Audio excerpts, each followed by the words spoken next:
नाज़रीन, गुलामुल्लाह में मरहूम शाहिद दर्स जी याद में नाइट क्रिकेट टूर्नामेंट जा ज़बरदस्त मुक़ाबला जारी आहिनि। उन हवाले सां रिपोर्ट करे रहियो आहे शहज़ाद मल्हा। हर साल जहाँ हिन साल भी नौजवाननि में शोर ऐं इंजॉय लाइ गुलामुल्लाह शहर जे गुलाम शाह क्रिकेट ग्राउंड में मरहूम शाहिद दर्स जी याद में नाइट टूर्नामेंट मुनक़िद कयो वियो आहे, जंहिंमें ज़िले ठटे जे मुख़्तलिफ़ शहरनि जूं टीमूं जिन में फ्रेंड्स 11, सुपर सिंध, दिलकश star, super shine, lucky star, young fighter ऐं ॿियूं टीमूं हिसो वठंदियूं।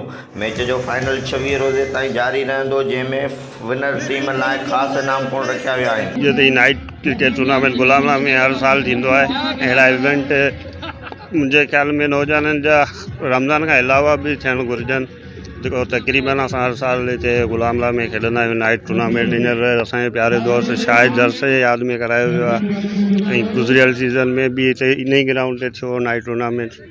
इंशाअल्लाह अॻियां बि अहिड़ा इवेंट हिते ॾिसण लाइ मिलंदा। दर्स जे यादि में करायो पियो वञे। हिन में टोटल 16 टीमूं हिसो वठी रहियूं आहिनि ऐं तव्हां ॾिसो ई सघो था हिते तमाशा बि इलाही ज़ोर शोर सां आयल आहिनि ऐं इंशाअल्लाह ही टूर्नामेंट सुठे नमूने सां कामयाबु थींदो। क्रिकेट टूर्नामेंट जेको थी रहियो आहे शाहिद दर्स जे यादि में, हिन में कुल टीमुनि हिसो वरितो आहे 16। तमामु बहितरीनु टूर्नामेंट थी रहियो आहे ऐं इन जे मौक़े ते तमामु बहितरीनु जेको मैच आहे असांखे वॾे में वॾी ख़ुशी आहे। हर साल जीअं ही मैच थींदो आहे, अॻिले साल कोरोना वायरस जी वजह सां ही मैच न थियो।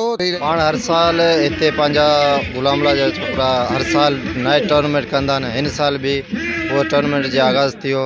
असांजो दोस्त हो क़ाबिल एतिराम शाहिद दर्स हर साल टूर्नामेंट कराईंदो, हू हिन साल त असांखां विछड़ी वियो हलियो, पर हुनजी यादि जे करे असां ही टूर्नामेंट करूं पिया। असांखे तमामु ख़ुशी आहे जेको टूर्नामेंट थियो आहे, असां तमाशा आहियूं, वॾा मज़ा ॾिसंदा आहियूं, पर साल कोन थियो। असां सख़्तु परेशान हुआसीं।